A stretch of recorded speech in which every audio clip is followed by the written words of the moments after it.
Assalamualaikum warahmatullahi wabarakatuh. Halo semuanya, di video kali ini saya akan menjelaskan istilah-istilah dan terminologi anatomi tubuh manusia, serta saya juga akan menjelaskan istilah-istilah gerakan pada tubuh manusia. Sebelumnya, perkenalkan, hai, saya Devi Clarissa Amanda dengan NIM 2211100241110, berasal dari kelas A, Prodi S1 Keperawatan, Fakultas Ilmu Keperawatan, Universitas Muhammadiyah Kalimantan Timur. Selamat menyaksikan. Pada layar kalian ada pengertian anatomi. Sebelumnya kita akan menjelaskan apa sih itu anatomi. Anatomi adalah ilmu pengetahuan yang mempelajari struktur dan fungsi tubuh manusia. Ilmu anatomi berguna untuk sarana komunikasi antara dokter dengan tenaga kesehatan lainnya mengenai struktur dan fungsi organ tubuh manusia.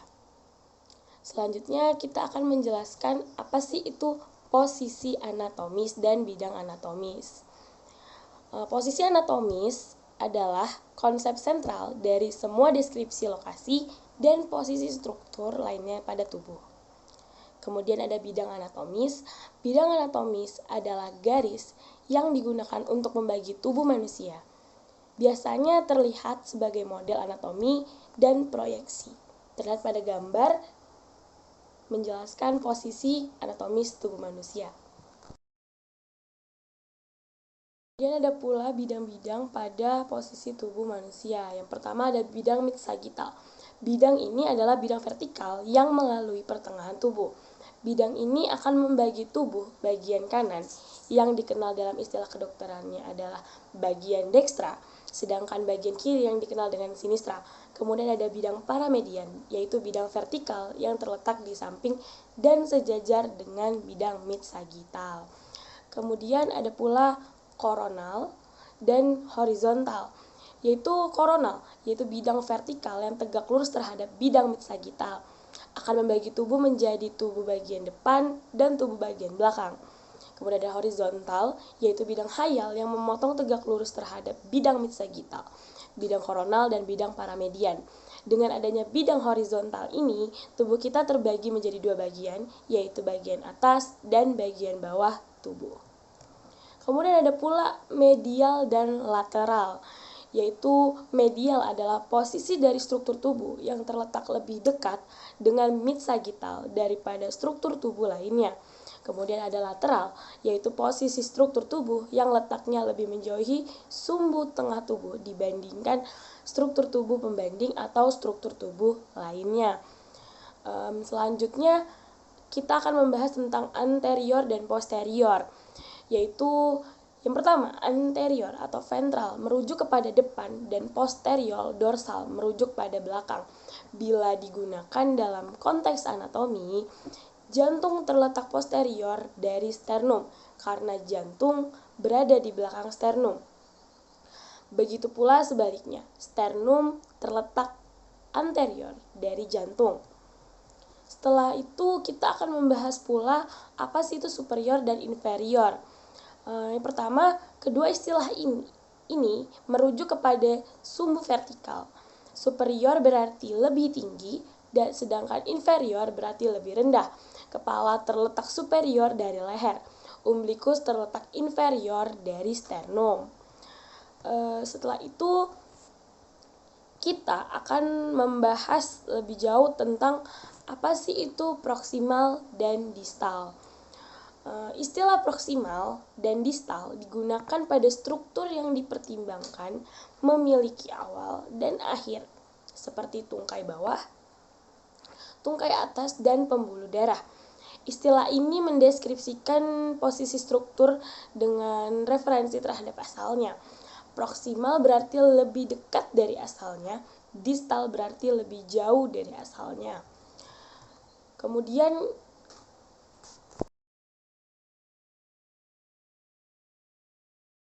kita akan melihat apa saja istilah-istilah yang berhubungan dengan gerakan. Yang pertama ada fleksi. Fleksi sendiri adalah gerakan menekuk yang terjadi pada bidang sagittal. Kemudian ada ekstensi, yaitu gerakan meluruskan sendi. Kemudian ada abduksi, gerakan menjauhi sumbu tengah tubuh.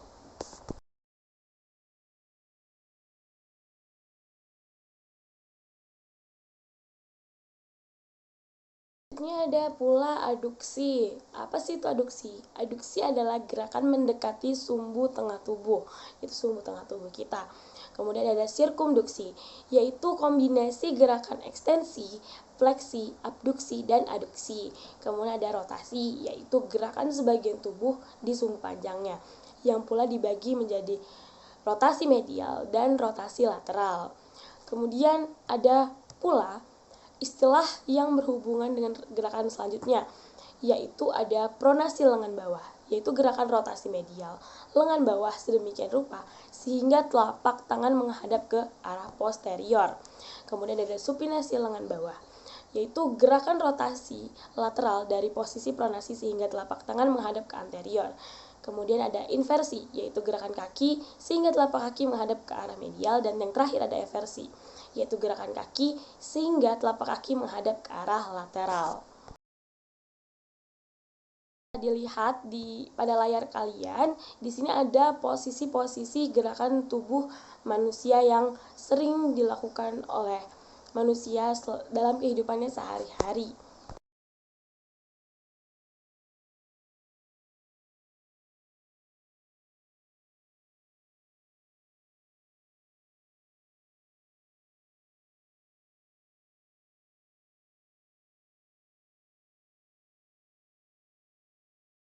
Di sini ada penjelasan lebih lengkap terhadap fleksi dan ekstensi, yaitu fleksi dan ekstensi adalah gerakan yang terjadi pada bidang sagital.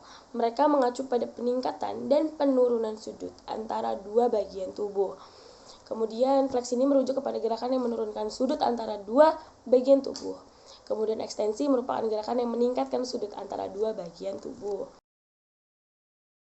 Di sini ada abduksi dan aduksi, yaitu abduksi dan aduksi merupakan dua istilah yang digunakan untuk mendeskripsikan gerakan mendekati dan menjauhi midline tubuh. Jadi dia akan mendekati dan menjauhi pertengahan tubuh kita.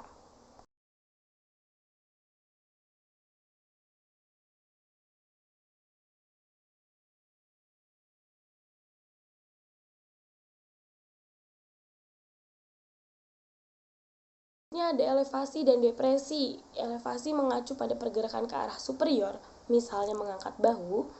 Kemudian depresi mengacu pada pergerakan ke arah yang inferior, yaitu menurunkan bahu, seperti itu contohnya.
Kemudian ada pula istilah-istilah tambahan seperti tangan, yaitu palmar atau bagian depan tangan, dan dorsal, yaitu bagian belakang tangan.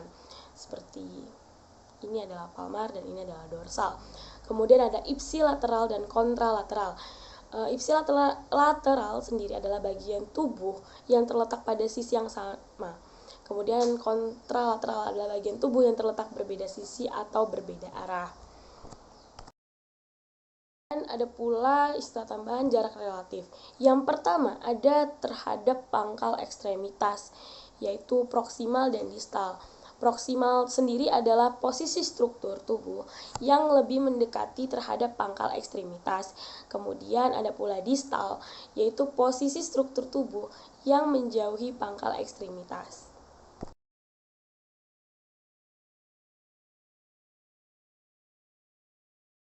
Dan yang selanjutnya adalah terhadap permukaan tubuh, yaitu ada superficial dan profunda. Superficial adalah posisi struktur tubuh yang terletak lebih dekat dengan permukaan. Kemudian ada profunda, yaitu posisi struktur tubuh yang letaknya lebih jauh dibandingkan permukaan tubuh kita.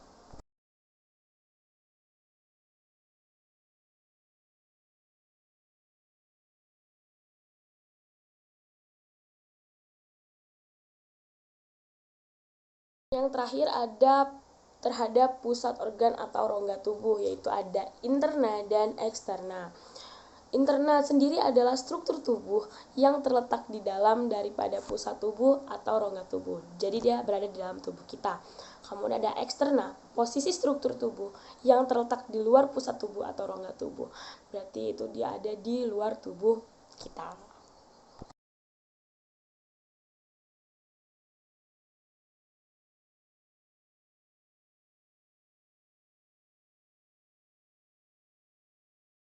Sekian dari saya, mohon maaf apabila ada salah kata dan salah pengucapan selama video. Terima kasih telah menyaksikan video saya. Saya akhiri. Wassalamualaikum warahmatullahi wabarakatuh. Terima kasih telah menonton.